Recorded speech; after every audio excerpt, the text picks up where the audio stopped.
ورتل القرآن ترتيلا.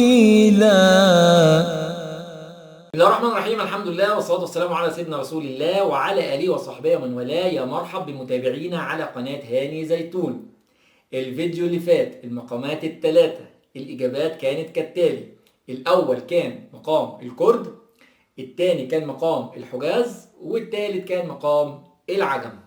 يلا استعد كده واسمع كويس، جهز الورقة والقلم واسمع الترتيل التالي بأي المقامات. بسم الله الرحمن الرحيم.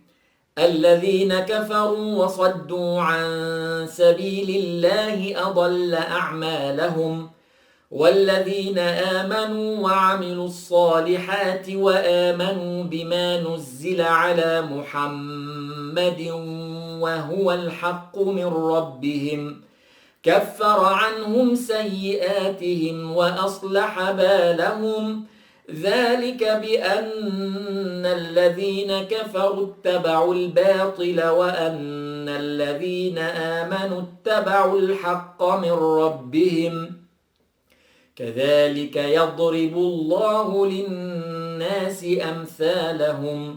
فإذا لقيتم الذين كفروا فضرب الرقاب حتى إذا أثخنتموهم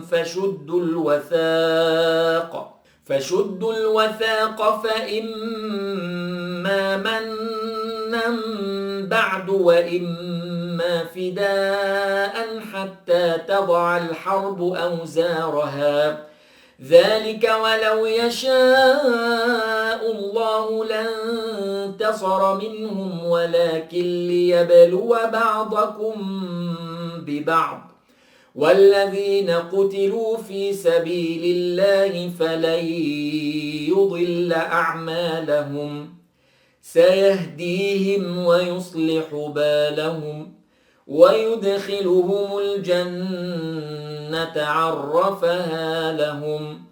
يا أيها الذين آمنوا إن تنصروا الله ينصركم ويثبت أقدامكم. صدق الله العظيم. ايه المقامات الثلاثة؟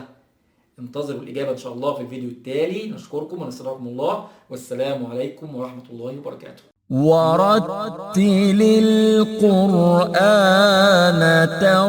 ترتيلا.